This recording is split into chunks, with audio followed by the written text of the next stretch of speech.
Phil the MMA Dude, back with the Split Decision Podcast, episode number 22, here with my brilliant co-host, the Fight Geek. Fight Geek, how you doing today? Doing excellent, man. Happy to be here. How are you?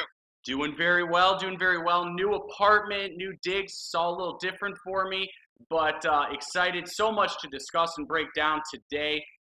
Let me open up with this question for you. Oh, first let me do the quick breakdown of what we got on tap. UFC Fort Lauderdale, we're going to recap that. We're going to do a Bellator 220 recap quickly. Jump into that UFC Ottawa preview. I cannot wait for Iaquinta versus Cowboy. Then we're going to do listener questions. I know I say this a lot, Fight Geek, but the listener questions, I mean, come on. Were they the best ever? Tons of questions this week. I know we sound like a broken record, but thanks, guys, for taking the time to submit questions. We really appreciate it. They were great. Absolutely. So let me jump into the opening question for you here, Fight Geek. Jack Hermansson, almost no one chose him to beat Jacare.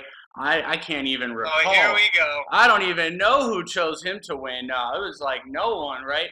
But he had a great performance against Jacare, winning that unanimous decision in 5 rounds.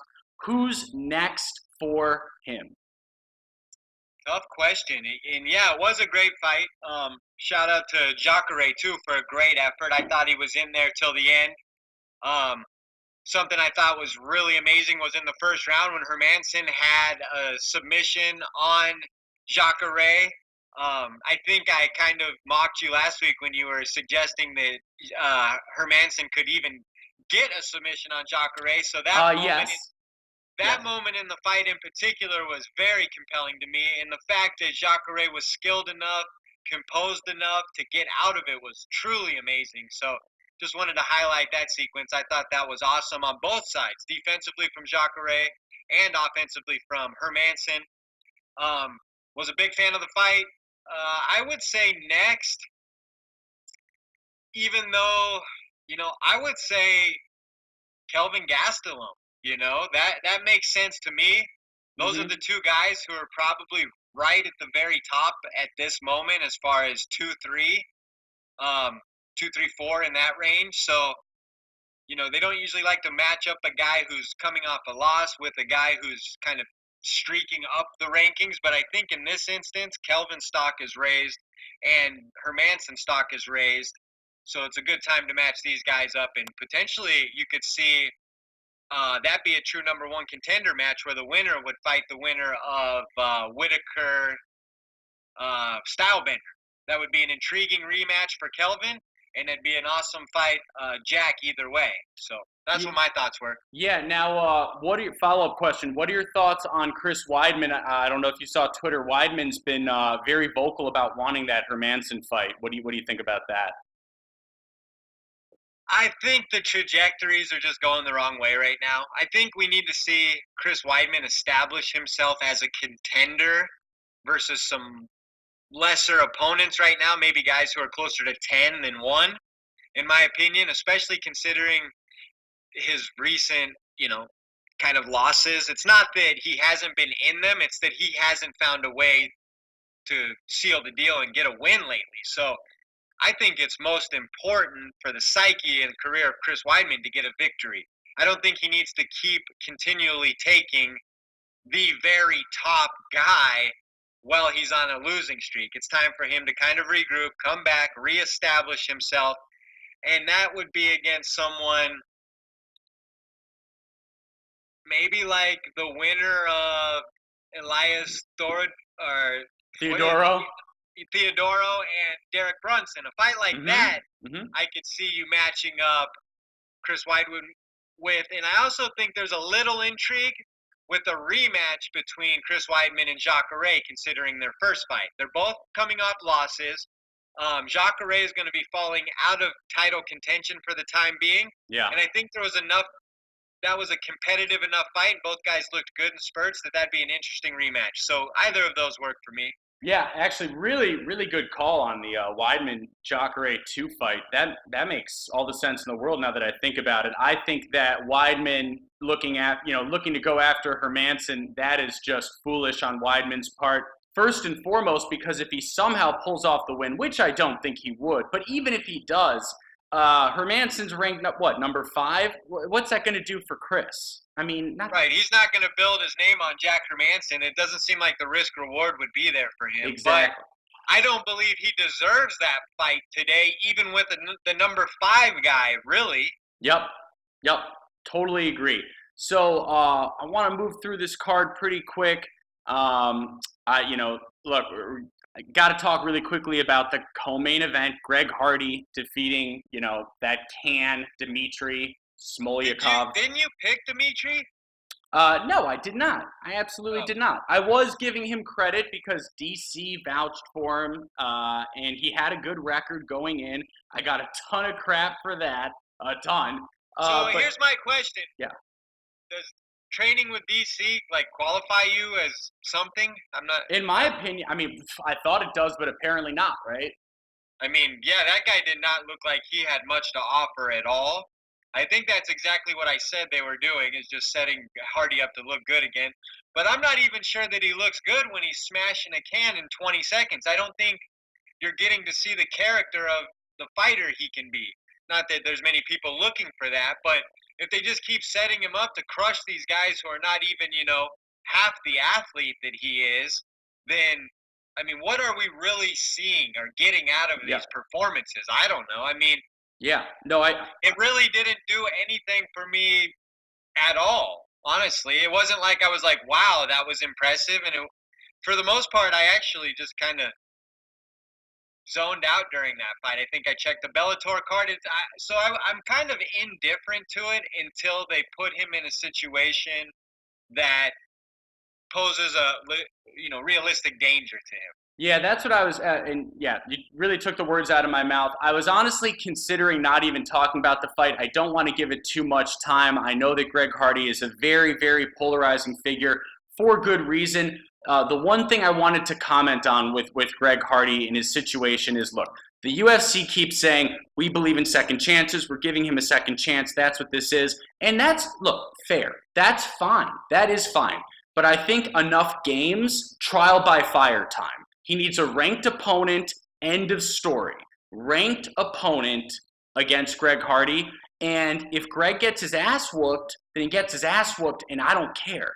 Well, even if it's not like a huge name, give him someone like Augusto Sakai or someone like that. No, he's being babied though. Give him a ranked opponent. That guy just beat Andre Arlovsky last weekend. You don't think he's going to beat Greg Hardy? I'm sick of watching. I think we're both sick of watching Greg get babied. That's true. Well, I got a quick question, and I know people probably hate hearing us talk about this, but if Greg Hardy got matched up with Andre Arlovsky his next fight, who would you favor? Andre Arlovsky, 100%. You wouldn't?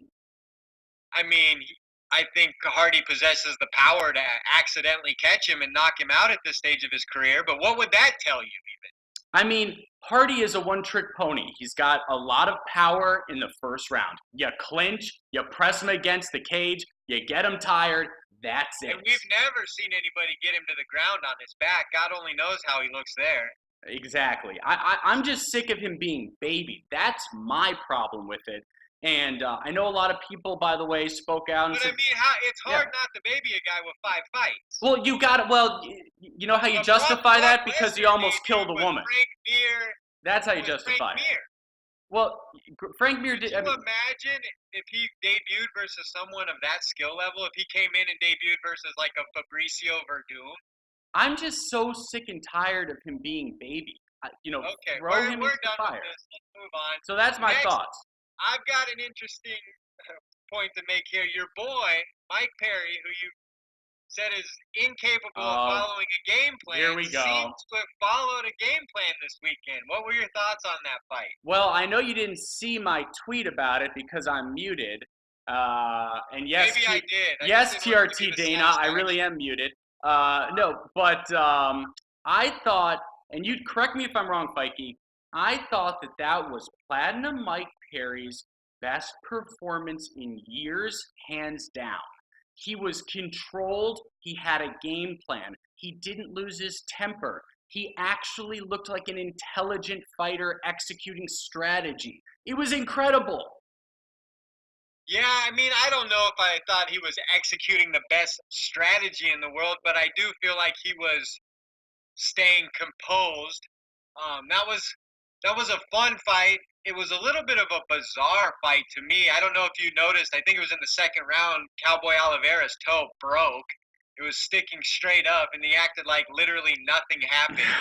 Um, Yeah. Other than that, the walk-ins where Perry is completely blowing all his energy on dancing and being all hyped up. Does he not understand like the concept of energy conservation at this point? Well, it I think worked. It worked. He won. well, even post-fight, he was saying that he got too hyped up in his warm-up. He needs to save all that energy. He might have been able to get the finish. Yeah. But Cowboy Oliveira, to your point, I would say is definitely the toughest and trickiest opponent he's ever faced. So for him to get a hard fought decision versus a guy like that who has finished Carlos Condit, Will Brooks, and has been just a pain for people to get out of there. I think that was a good look for Mike Perry and definitely sets him up for an interesting fight. He was calling out Darren Till. What do you think of that? Yeah. I'm not sure I want to see that yet. I mean, okay, can I be honest? I thought it was a little bit of a classless move on Perry's part. Till's clearly going through some stuff. I think he should move up to middleweight. I don't think he's a welterweight anymore. And then most of all, Till and Perry they got that sort of amusing friendship after their initial rivalry. And I didn't like Perry calling him out because I think that Till's been a really good sport with him. No, I think it's plenty appropriate. I mean, You Till don't feel like has he's kicking him when he's down? Till He's kicking him when he's down. Well, it's not that he's kicking him because when he's down, if you listen to what he was saying, he was actually being respectful in the call out. I think it's been evident since Till beat Cerrone in London, right? Yeah. When they had that cage where they're barking at each other through the cages. Do you remember that? Yes, of course. Of course. I'm a real welterweight. Of course. And he's punching himself. Yeah. When you have that kind of origin, I think there's always going to be something there. We did see their friendship later on, which is hilarious, but it was also based on Mike Perry asking him to go spar with him and Till misunderstanding him. So fighting has been at the root of their connection no matter what. And Perry's looking for a big name. Till is far from a title shot. He's lost to Tyron Woodley, and now he's lost to Jorge Masvidal, who is really not that close to a title shot if you think about it. Oh, he could be. No, he could be if he beats Askren. He could be with another win, but you're talking about a guy who just beat you coming off a loss. Mm-hmm. So, and he didn't just beat you. I mean, Jorge Masvidal is not known as a one-shot knockout artist, and Darren Till never been finished. So that's an awkward combination to try and figure it out, honestly. Well, wait, Till was finished by Woodley. Oh, you mean not by strikes? Well, not unconscious, right? Brutal. Yeah. Well, I mean, that Till knockout, that was one of the more brutal. It was the knockout and then his dead weight hitting the mat. So yeah, I actually sorry, what were you saying? Tough one to take. Never mind. We're getting all sidetracked on these fights. No, I was just gonna say I rewatched that very recently, and Till was out for minutes. It was well, that was brutal. That, like I said, he was knocked out cold on his feet, and then he fell dead weight. And the second smack, his head was on the canvas. Same with Wonderboy Thompson and Pettis. When they have those multiple hits after being concussed, that's when you really, really go out. Yep. Absolutely. Okay, anything else on this card before we move on to Bellator 220? Recapping that? Gotta shout out the old dog, Glover Teixeira, beating the young pup, Ion Cutelaba, in what was a grueling fight. Is that because you picked Glover and I picked Cutelaba? No, I picked Cutelaba as well. I think that was the pick, but Glover turned back the clock and finished him via submission. It was gotta call that out. Yep. Cody Sandhagen. Corey Sandhagen beat John Lineker, implemented a great game plan, took some big shots, kept his distance, proved me wrong. That kid is a contender. Yep. I think that's clear as day. Yep. Roosevelt Roberts looked all right. Augusto Sagai beat Andrei Arlovsky via decision. Gilbert Burns looked good. Jim Miller turned back the clock, beat Jason Gonzalez. By the way, that last episode when I chose Jim Miller, you said, "Oh, is that just because you know his name?" in a very condescending tone. So I had to mention that. Well, I think that the UFC should start like sending press releases as to whose kids will be in the building before we make our picks, because guys who have their kids at ringside seem to win like 9 out of 10. I think it could affect the betting lines too. Okay. So Tell that to Max Holloway though. Max is like 6-1 in front of his son or something. True. I'm just true, of course. Okay, but yeah, that about does it there. That can segue us into Bellator 220 and the story of the weekend with Bellator, which was a bizarre fight between Rory McDonald and John Fitch that ended in Rory McDonald kind of half-heartedly disappointed in his performance and leaving a lot of people wondering what would be next for him. What were your thoughts on A, the fight, and B, the post-fight kind of feel and everything? Yeah, my first thoughts on the fight were that the fight sucked. How did you score it, though? Let's get that out. Yeah. Good question. I had that Rory McDonald winning by 1. I believe I had him winning 1, 3, and 4. I'm trying. I don't quote. It's clearly 1, 2, and 4 in my opinion. Okay. Yeah, and I don't remember that well. Even his coach, Faraz, was on. No, I agreed with Faraz. Did he say 1, 2, 4? Yeah, and that's honestly the exact way I felt. A lot of those rounds, Rory was obviously getting the better of the striking in the early parts of the rounds, and then Fitch was spending the second half of the round pinning him against the fence and holding him down. He landed a little bit on the ground, but I think that the damage done by Rory in the beginning portions of those rounds certainly outweighed being held down. Now, Fitch implemented his game plan, and he kept it close, and it was a razor-close fight, in my opinion. Yeah. But I think that it's pretty easy to make the case for Rory. I don't understand these archaic judges that would give a 49-46 to John Fitch based on top control. Yeah, and did you hear what Chael Sonnen had to say about this? This is crazy. Did you hear what he said? I did not. Okay, so Chael Sonnen claims that he, and I believe him, he saw the scorecards, and one of the judges had written on the scorecard that he gave a round to Fitch because Rory McDonald threw illegal elbows. Now, as you know, it is completely against the rules for judges to take points. Only the ref can take points for illegal strikes. Only the ref. And I'm not even familiar with Wayne when he was hitting him in the temple and the back of the head. Yeah, I have no idea what this insane man was talking about, this judge. But I think it's really disturbing if a Bellator judge took a round from Rory or anyone else. Do you think that's potentially what the holdup was when the judges? It took a long time for that decision to be rendered. Oh, absolutely. Absolutely. And another thing, there's a lot of people that always cry fix in Bellator, but I get why Rory advances with the belt, but technically on a 49-46 and then draw, that feels like a win for Fitch on the cards to me. That's again, that's something you would get along with Chael Sonnen. That's what he was saying as well. He's saying if it's a draw, you should look at the third one who's chosen the winner. I will respectfully disagree there. I think that, if you've got the belt, you've got to take the belt. Well, I think 49-46 John Fitch in that fight is absolutely preposterous. Yeah, exactly. That scorecard's ridiculous. He didn't come close to finishing Rory at all. More often than not, Rory was stalling him out and just fighting for position. Now, did he take some ground and pound from the bottom? Sure. Was he held down quite a bit? Sure. But he wasn't, this wasn't vicious ground and pound where he was hanging on for his life. This was positional battles, which when it comes to, a fight, positional battles are huge, but I just feel like the striking was so much in Rory's favor. I mean, he landed 2 head kicks and a front elbow that had him wobbling.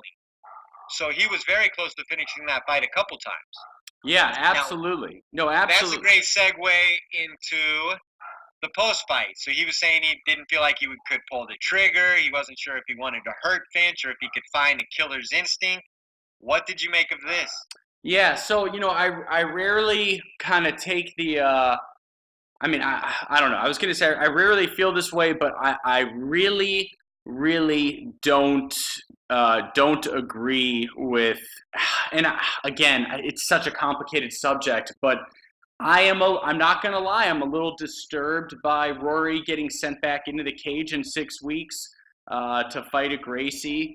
Have Um, you heard his follow up statement that he released on like Tuesday? yeah, it was totally fake and forced. No, Gun it's to the. not fake. It's completely logical. It's the logical version of what he said in the cage.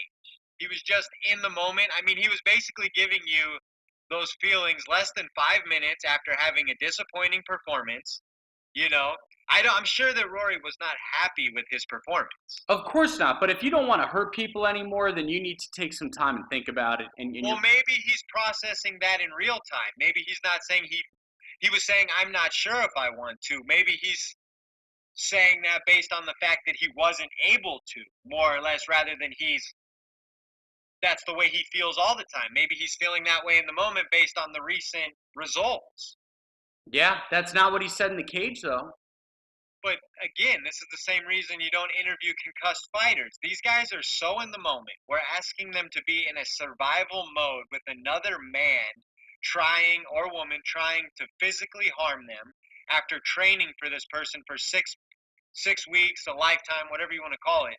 And then you don't even let them catch their breath, and you have them analyze where they are, what they're doing, how they're feeling. I think you get a lot of mixed signals in that situation.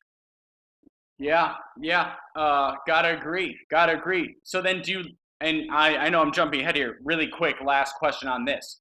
Do you like Rory's chances in this semifinal fight? Because I sure don't. I do, of course I do. I think Really? if you look at, hey, well, first of all, let's give John Fitch credit. He did what he does. Yeah. He's an amazing wrestler and he's great with control. Neiman Gracie's not going to present either of those problems. Outside of those situations, I felt Rory McDonald looked great. Physically, he looked great. He landed those leg kicks, and on the feet, he looked great, in my opinion. So that's why I was so surprised after the fact because, yeah, he got held down by Fitch, but in spurts, he looked very, very good, in my opinion. Yeah, no doubt. I was just disturbed by what he said after. I feel like if a fighter's having doubts about wanting But to hurt I feel like, someone, I mean, I don't want to speak for him, but John Fitch is the kind of fighter that makes fighting not fun. It's the kind of fight that makes you feel discouraged. It's the kind of fight that you just want to wash off. I mean, he was not the first guy to feel that way after fighting John Fitch and being held down and not being able to get off. And, it's a frustrating fight. And right? But John, Rory didn't say it was a frustrating fight. He said he wasn't sure if he wants to hurt people anymore. yeah, it's very interesting to break down. But I think when you take it in the moment in a vacuum and then read what he wrote later, I think it's a little clearer. I think Faraz touched on this as well that, again, you ask these guys how they feel when they're in the middle of an emotional and physical dump, you may get a different answer than 72 hours later once they've been able to eat, sleep, talk to their family, and evaluate where they are. I mean, this is fighting. I know Yeah, it's a sport, but it's an emotional drain. It's a huge emotional drain. no doubt, no doubt. Okay, so moving on from that, the last thing I wanted to touch on, and guys, I know we're flying through Bellator 220. Please forgive me. I know that you guys are all hanging on, really hoping for that Benson Henderson breakdown. I'm kidding. I'm kidding. He's so boring. Oh my gosh, I can't even talk about how boring You he is. didn't have to do that. Let's go. I'm doing it anyway. I didn't have to say that. Now I'm saying it. But I did really want to quickly talk about Ilima-Lei McFarlane. Guys, listen, it's this simple. If you don't like Ilima-Lei McFarlane, I want you to take your right hand. I want you to open it. I want you to slap yourself as hard as you can across the face. If you still don't like Ilima-Lei, I want you to repeat the same thing. I want you to slap as hard as you can across the right side of the face until you've changed your mind. Because she's hot, she's extremely talented, and she's the champ. I agree. She's a true superstar that's being developed within Bellator. Her performances are increasingly impressive, and she's the type of fighter that's going to grow with that organization. And I can't wait to see kind of where that division goes in the next few years, see who they're able to sign and bring in to fight her. I certainly think she's a staple of their organization for sure. Absolutely. Okay, so moving on to the UFC Ottawa preview. This is Al Iaquinta versus Cowboy Cerrone. I don't know about you, Fight Geek. I'm so excited for this fight. So many people sleeping on this fight. This fight's amazing. This fight's amazing. And I want to know who you got. Right off the bat, who I got, huh? So, great fight. Like the matchup. I just think that it's Raging Al's time. I think Raging Al's going to get this done. I'm going to take him via split decision. Whoa! Hashtag split decision. I think he'll be able, his youth, his quickness, his toughness, his defensive wrestling, all of the skills that Al possesses today will allow him to negate some of the strengths Cerrone has, and then his youthfulness and his toughness will lead him down the stretch. I lean on that Jorge Masvidal fight where Al outpointed Masvidal. Masvidal was much too much for Cowboy Cerrone. That shows me there's a tenacity issue that Cowboy Cerrone seems to have issues with, and I believe Raging Al Iaquinta has a true, authentic fighter's tenacity. And I just expect that to be the difference, honestly. I think Cowboy Cerrone looked great last fight. He possesses, submission ability. He has the high kicks that'll be in the Hall of Fame someday. Great fighter. Just taking Raging Al here. What about you?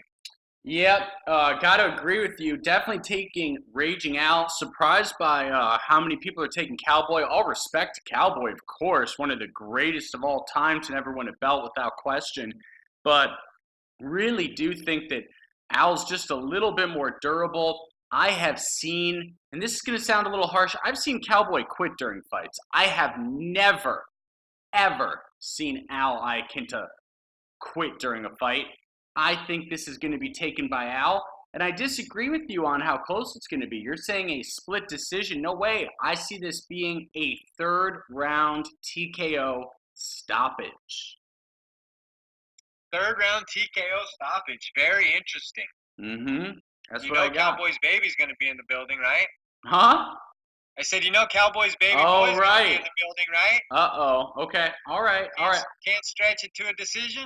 I can't. I don't think it's going 5. I don't think it's going 5. But, okay, really quickly, Derek Brunson versus Elias Theodorou. I think this is a fascinating matchup.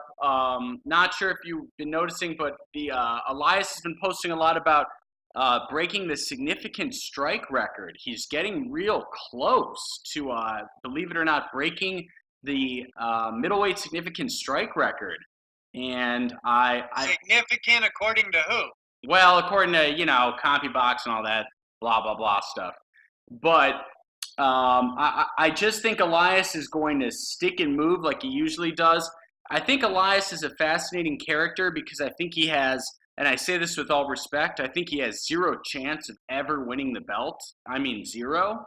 But he's extremely talented anyway. And I think he's going to stick and move, and I think he's going to outpoint Derek Brunson for a decision. What about you? I actually see it the other way. I think Derek Brunson will be too quick and explosive for him. I think he'll be able to get in and out, and I think he's going to be – most of the time, Elias gives people problems with his movement. He's not an overpowering striker by any means. He's more of a point fighter. Yep. And I think if you don't push Brunson and you don't get in his space and make him uncomfortable, he's the kind of guy who can knock you out and really settle in. So I'm not taking him by knockout, but I do think that he'll win a unanimous decision. Okay. All right. So I'm taking Derek Brunson there. We disagree. Okay, all right. And I don't want to cover everything, but this is a great fight. Next up, featherweight Cub Swanson versus Shane Burgos. Shane's got a very impressive record, but this is a big step up. Any thoughts on this fight? Yeah, I've been going back and forth on this fight. I actually loved this fight. When Yeah, they I announced do too. it, it really excited me. I'm a big fan of Shane Burgos. Mm-hmm. He's a great pocket boxer. He's athletic guy, fast twitch.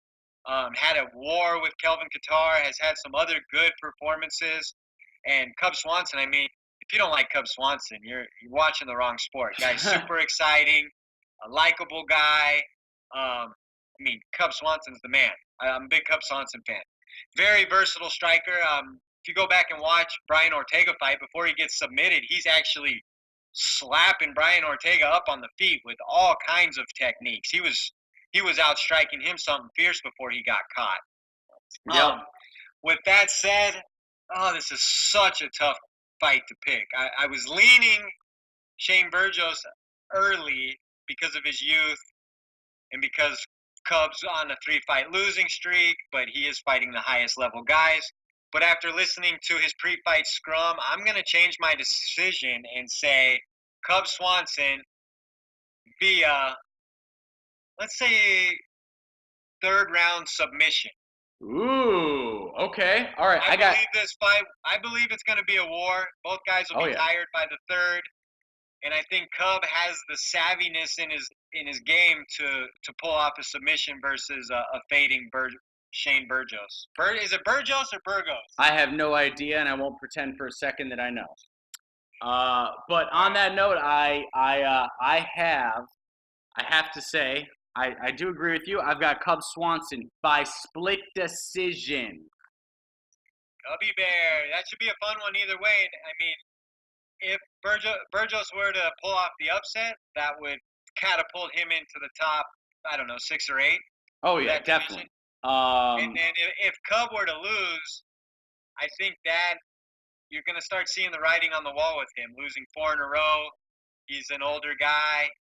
He's a name, so he's expensive.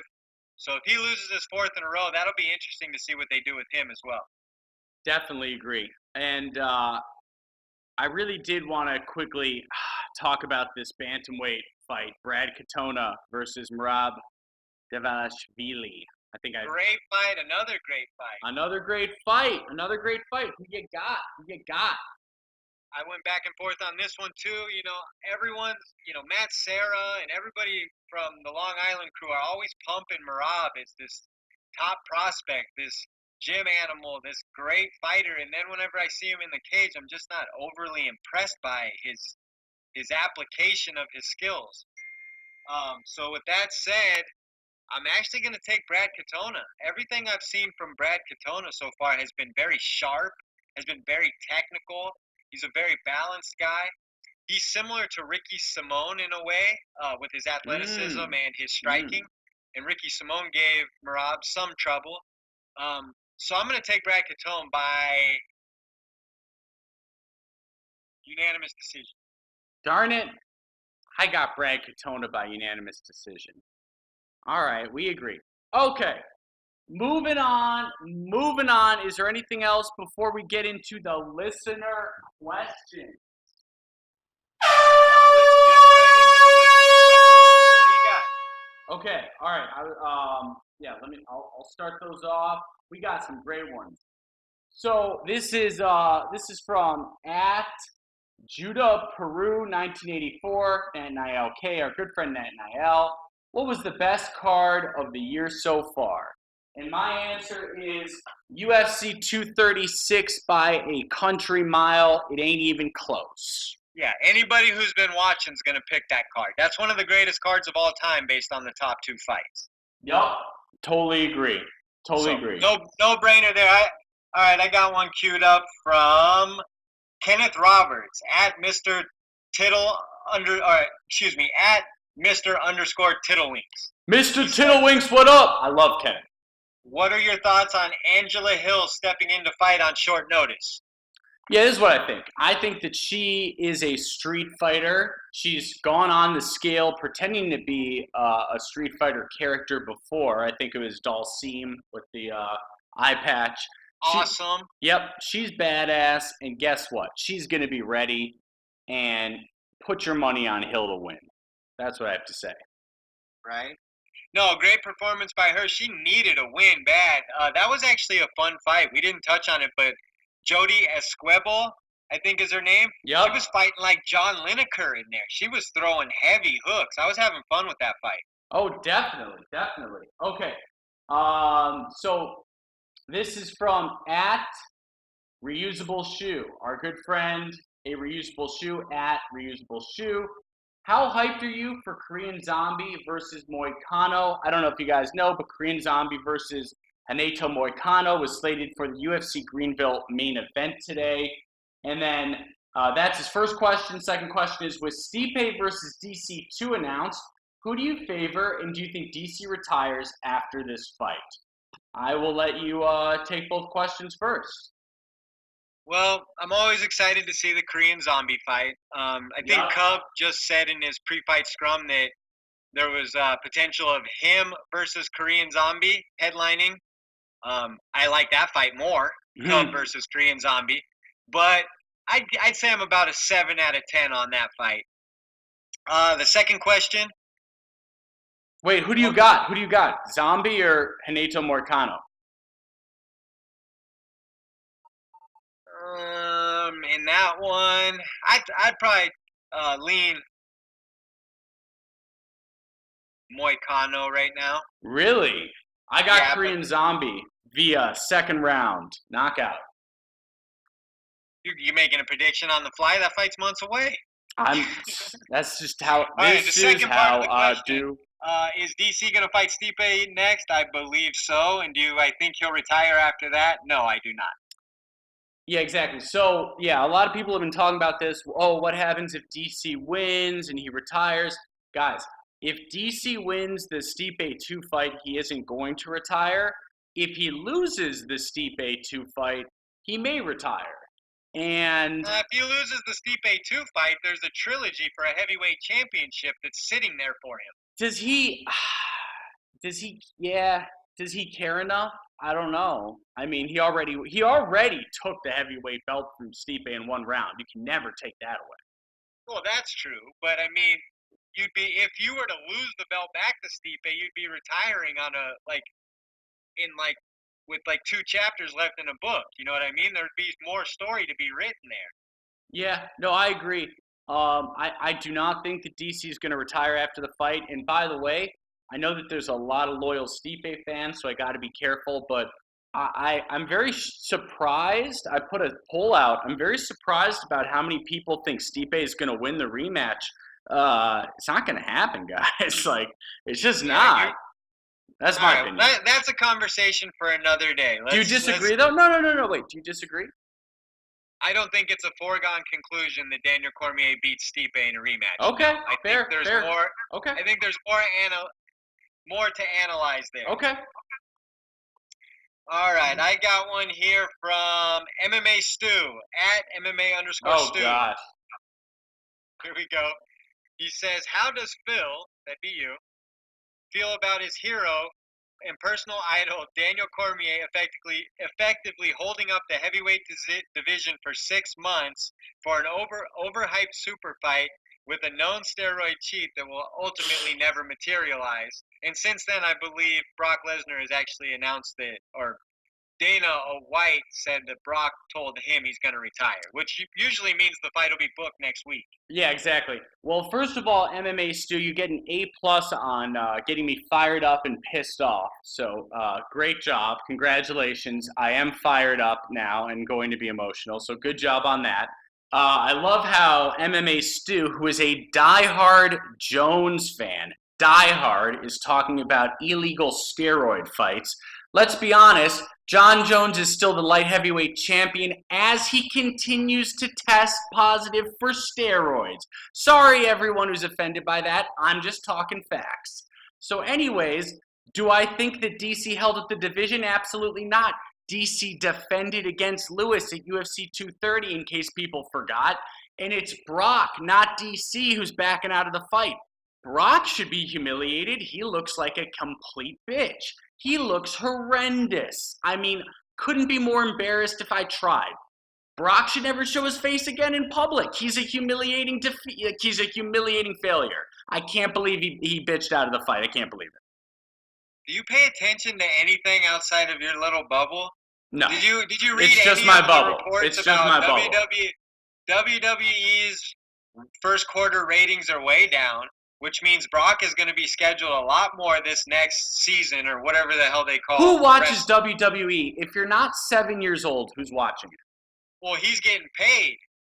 They obviously are giving him more money because the ratings are down to appear more often to try and bring ratings up, which means he won't have time to fight DC for a portion of what he'll be making from Vince McMahon. He literally went into a cage, shoved DC out of nowhere, called everyone a bitch, Stipe a bitch, Ngannou a bitch, and now he is wimping out of a fight with DC.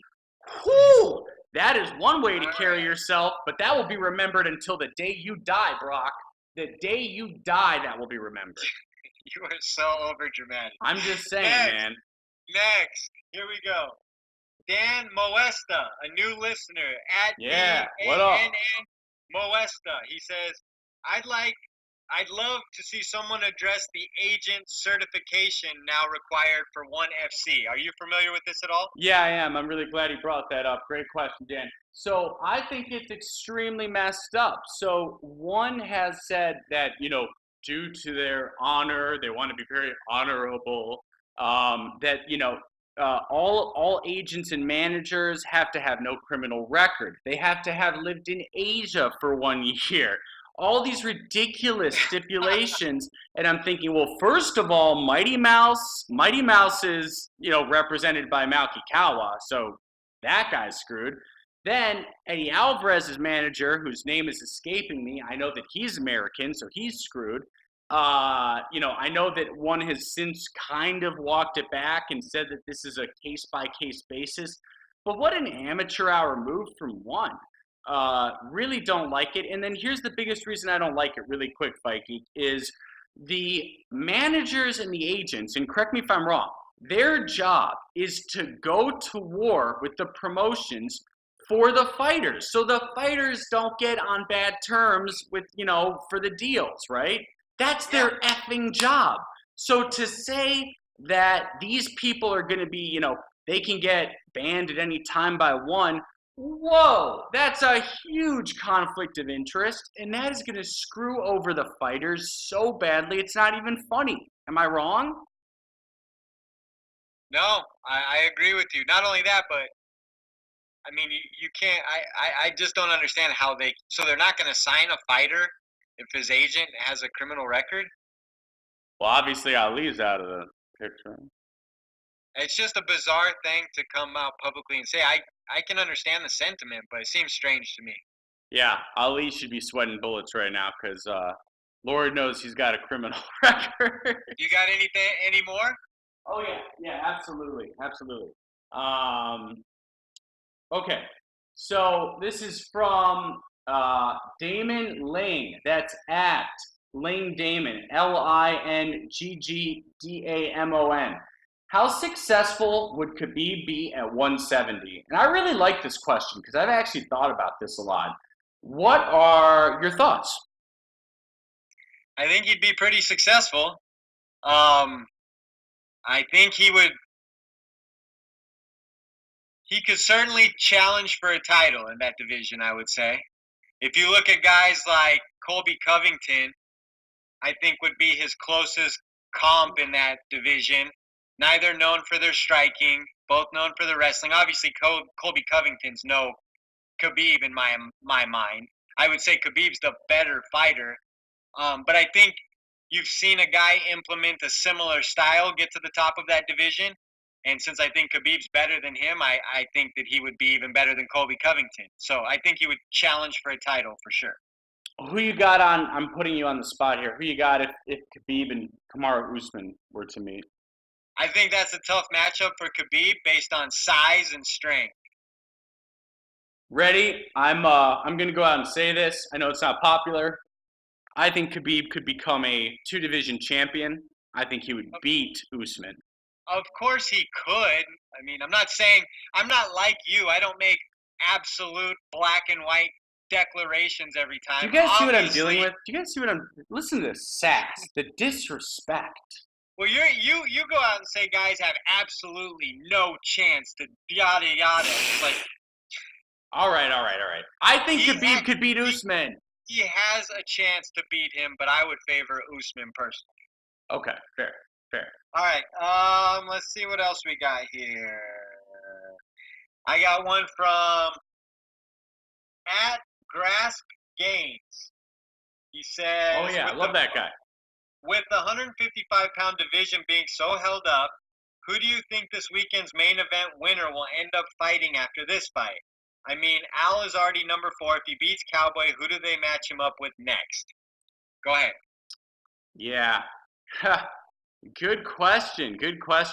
So I think that in a fair world, and granted this is not a fair world, in a fair world, the winner of Cowboy versus Al fights Justin Gaethje. And if that's Al in particular, he really owes Gaethje a fight. Let's remember they were booked to fight. Yes, we know. You bring it up every time. Okay, so my answer is Justin Gaethje if Al wins. If Cowboy wins, I think that you may see, believe it or not, you might see McGregor come out of the woodwork, come 100%, out. 100% I agree with you. If Cowboy wins, Conor will take that low-hanging fruit for sure in his comeback fight. Yep. But if Al wins, McGregor's going to stay silent. Wins, I think that might be a potential Tony Ferguson fight at the end of the year. That'd be fun. Because that would set up a true number 1 contender for the next championship after Khabib and Dustin fight. You could have Al versus Tony in that similar time frame, and then have them fight beginning of the year next year or something. Yeah, and on that note, I'm just combining questions. I had a question from CBC that's @Chaz Reinhold, and he said, assuming Tony is ready to go soon, and assuming Khabib Dustin happens, where does Tony go from here? Conor obviously is a mess right now. Which fight is bigger? Gaethje or winner of this weekend's contest? Both feel like a step down for El Kukui. Sad face. I think that El Kukui should absolutely wait right now and either try to wait it out and get the winner of Dustin Khabib, or absolutely try to get that winner of Al versus Cowboy. Yeah, I mean, any of those make sense. I think Al versus Tony makes lots of sense at this point. Yeah. It's clear Tony's not, since him winning the interim title, it's clear that the UFC have either moved in a different direction or not given him the type of fights he wants because he's been gone for so long, Mm-hmm. Yeah. He could have come back supposedly for that last fight versus Max, I guess was the story. Yeah. So if he ends up taking a fight versus someone like Al Iaquinta coming off beating Cowboy Cerrone, I think that is a true number 1 contender match. Don't you think there's a part of Tony that just needs to get back to the cage soon? Oh yeah, definitely. I feel terrible for Tony Ferguson. I think that a lot of what's been going on with him has been psychological due to the fact that he's not getting that title shot that he deserves. And I'm not trying to make excuses for some of his bad behavior. I'm definitely not touching that. But I feel terrible for Tony, and I wish that he gets a title fight as soon as possible. Yeah, I pretty much feel the same way, because when that guy was going, and that guy's still on his streak, I mean, it's what he was doing is amazing. So definitely, could you imagine though him waiting out to be booked versus Khabib for the 5th time, and then something happening? Why you even got to say that, bro? Now, I do believe that fight is cursed. Everyone, if something happens, blame Fight Geek now. Because this is all on Fight Geek now. If something happens. All right, I got another one from TRT Dana Parody at TRT Yeah, Dana. I love that guy. What up? He says it's obvious that me, the Fight Geek, has Phil the MMA Dude muted on Twitter. So how did we meet and get this great podcast started? And second part, when will we have a video podcast? We've been getting a lot of video podcast requests. Yeah. So yeah. Go ahead. Okay. Yeah, I can. I'll take that. I'll take it first, and then you respond. So first of all, how did we meet? So in the middle of last year, or maybe even around April, like a year ago of last year, I knew I wanted to do a podcast. I reached out to several people, did quick preview, kind of spoke on the phone with a bunch of people. I don't even know if Fight Geek knows this right now as I'm telling him this. But so romantic. Yeah, so romantic. But no, we clearly just I knew that I needed a yin to my yang, because let's be honest, guys, I can be annoying as F sometimes, and I needed someone to ground me, and couldn't have worked out better. Fight Geek's been everything I wanted and more. This is really sounding corny. But as it just drop some sentimental music underneath that. Yeah, seriously. But just so everyone knows, in terms of if they're curious about like the split decision and how that works, me and Fight Geek have since gone on to create our own company, which we are 50-50 owners of. So I cannot fire Fight Geek, and most importantly, Fight Geek cannot fire me. No matter how many horrible Jones takes he has. Exactly. Yeah, basically that's the story. He reached out to me. He's in Chicago. I'm in Phoenix, Arizona. I had never met before. Just kind of, I was curious. No. Well. Wait, I stayed at your place, bro. We did yeah, shots. We've met since then, but when we kicked off the Oh podcast. yeah, true. Both of us have day jobs in professional industry, so we just have not had, I guess you'd say, the balls to put our faces on camera. But I think some point that'll be on the docket. Yeah. Actually, on that note, really quick. Yeah, guys, if you want us to make this a video podcast, if you want this to be visual, we're happy to do that. We just need money from sponsors. Frankly, there's no other way to say it. Pay me, and then we'll do it. So, sponsors, what up? We're available. Split Decision Podcast. Our day jobs would prefer not to be associated with us. Exactly. Exactly. All right. Go ahead. You got any more questions? I know that Pranav. I think that's a good place to wrap up. What about you? Wait. Pranav asked a good one. Where is it? Darn it. Who is it? Pranav Kale, I think. I wanted to really cover his. But now I can't friggin' find it. Oh, really quick, EDS at Shot of Scotch asked, how good is Chicago pizza really? What's the best spot? I shouldn't ask questions for the podcast hungry, I guess. First of all, EDS, you guessed right. Do not ask hungry questions while you're asking for the podcast. Number 2, I am disrespectful to Chicago pizza. I don't think it's all that. I think it's overrated. You disrespectful? Hey, easy. Guys, you got to remember, I'm an LA boy, born and bred. I'm LA blood. Like, I love Chicago, but... Yeah, he likes his pizza thin crust with chicken and white sauce. Oh, God. All right. We're getting all the jokes. You heard him. He's from California. He's got all the jokes. Yeah, look, I don't love Chicago pizza, EDS, but maybe if you stop whooping my ass in UFC 3, then I'll give a nicer answer. Fair enough. I'll eat all the Chicago pizza you don't want. All right, fine. All right, well, that does it for this week, guys. As usual, you can find us on iTunes, Spotify, SoundCloud, YouTube, Google Play, and Stitcher. I'm at The Fight Geek MMA. He's at Phil the MMA Dude. We're at Split_podcast. It's 4 words, The Split Decision Podcast. Thanks for tuning in. We'll catch you next week. Peace.